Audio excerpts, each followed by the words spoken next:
Hora de ir pro Rio de Janeiro conversar com o nosso Carlos Andreasa. Fala, Andreasa, bom dia, rapaz.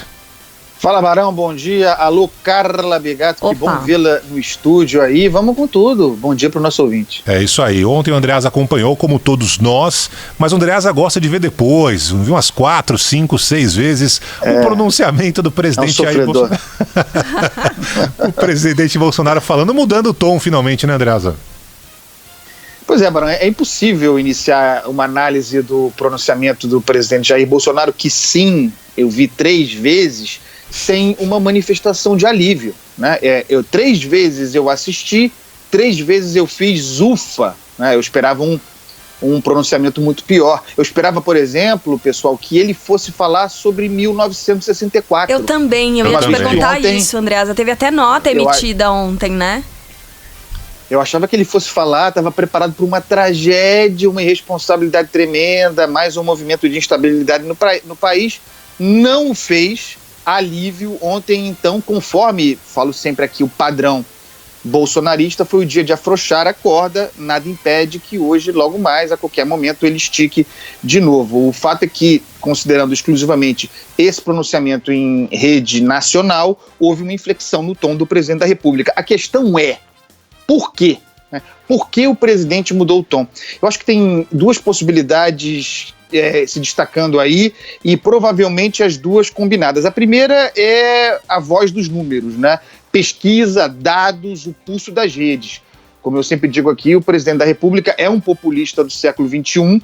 Eu chamo ele de girassol publicitário. Ele está sempre virando para o sol da tendência, né? Aquilo onde está o fervo. A reação das redes, sobretudo as redes sociais, é o termômetro do presidente Jair Bolsonaro. Essa é a sensibilidade dele, e de certo começaram a chegar ao presidente indicativos de que o comportamento dele diante de uma epidemia que tem tudo para se converter numa peste, conforme nos ensina a história, o comportamento dele gera mau humor nas pessoas e ele perde popularidade. Esse me parece ser o principal ponto, o termômetro das redes, fazendo com que ele mudasse a inflexão. O segundo ponto, combinado com esse primeiro, é o fato também de começarem a chegar a ele dados técnicos vindos do Ministério da Saúde, mas também dos Estados Unidos, conforme Mônica Bergamo acabou de falar, sobre a forma descontrolada como o vírus se espalha, por lá e por aqui. A tendência, pessoal, infelizmente, é de que a coisa exploda entre nós. E nós não temos estrutura para enfrentar com o povo na rua, conforme pregava o presidente da República, o pico desse contágio. Essa realidade, o risco de explosão, faz com que o discurso da gripezinha do presidente se tornasse ainda mais desprezível, né? Isso aí parece, para mim, ser a baliza, esses 2 pontos, a principal baliza do afrouxamento verborrágico de ontem. Eu escrevi sobre isso, que essa versão moderada do presidente consistiu num discurso eficiente. E aí é preciso ter clareza sobre o que é um discurso eficiente. Fala eficiente significa que havia um objetivo, um público-alvo muito claramente sublinhado e que o discurso do presidente alcançou a sua meta. O pronunciamento foi eficiente, e aí eu quero falar sobre isso aqui porque é algo de que tem tratado com frequência aqui. O pronunciamento foi eficiente também porque disfarçou a covardia do comportamento de Jair Bolsonaro. E a palavra é essa, com todas as vênias, covardia. É como se ele navegasse, Barão, Carla, com um pé em cada canoa.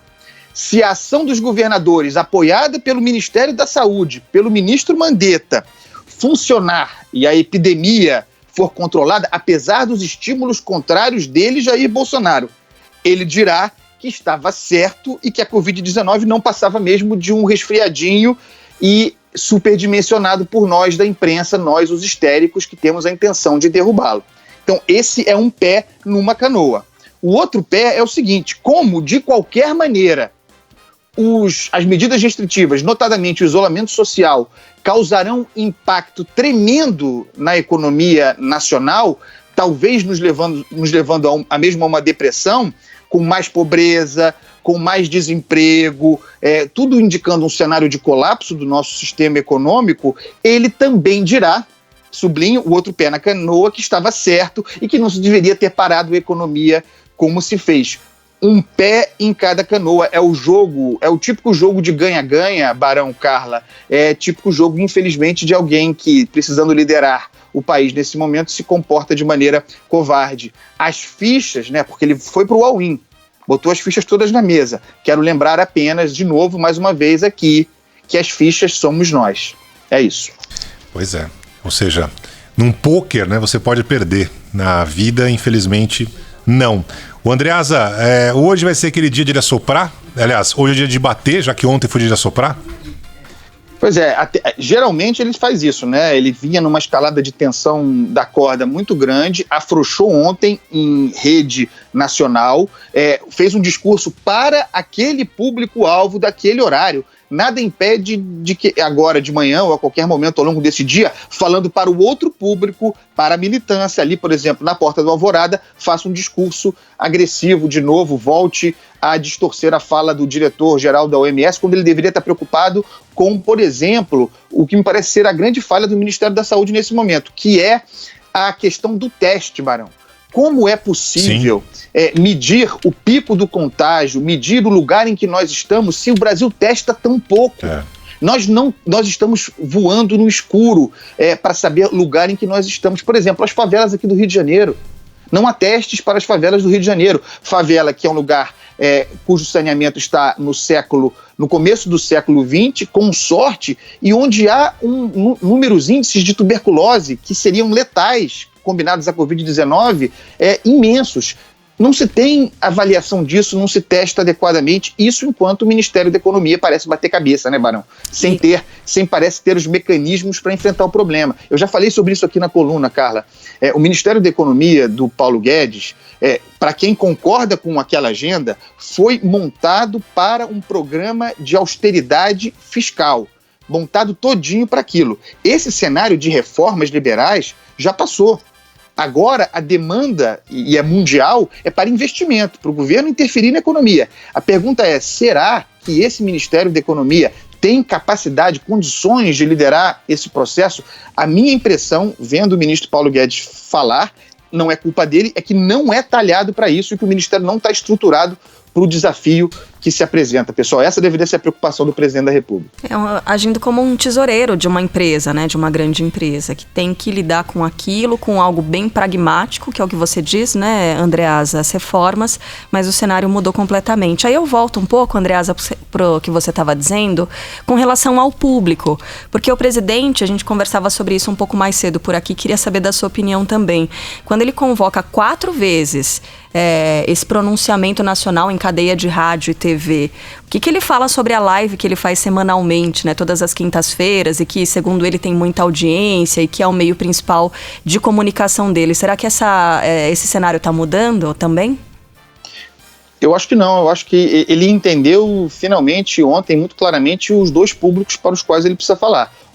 Aliás, ele teve anteriormente, teve um dia em que ele fez live e pronunciamento à nação, né? Nós falamos aqui sobre isso numa mesma quinta-feira. E em ambas, com pouca mudança, manteve em linhas gerais o mesmo tom. Agora eu acho que ele vai investir na continuidade dessas manifestações frequentes à nação. Acho isso importante, é o que se espera de um líder, de alguém que precisa conduzir, coordenar uma crise. Ele não tem vocação para isso, mas acho que manterá nas lives e nos seus contatos com a militância o discurso mais raivoso, contra o isolamento social, contra os indicativos técnicos, falando para os garis, para as diaristas, para os motoristas de aplicativo, focando muito nessa questão da desassistência econômica. Acho que ele vai ficar nesse caminho, e quando for falar para a nação, em horário nobre, 8h30 da noite, modulando o discurso para essa moderação possível, alcançando 2 públicos diferentes. Eu acho que o jogo político é esse. É o jogo de um pé em cada canoa, Carla Bigato. É o jogo de ganha-ganha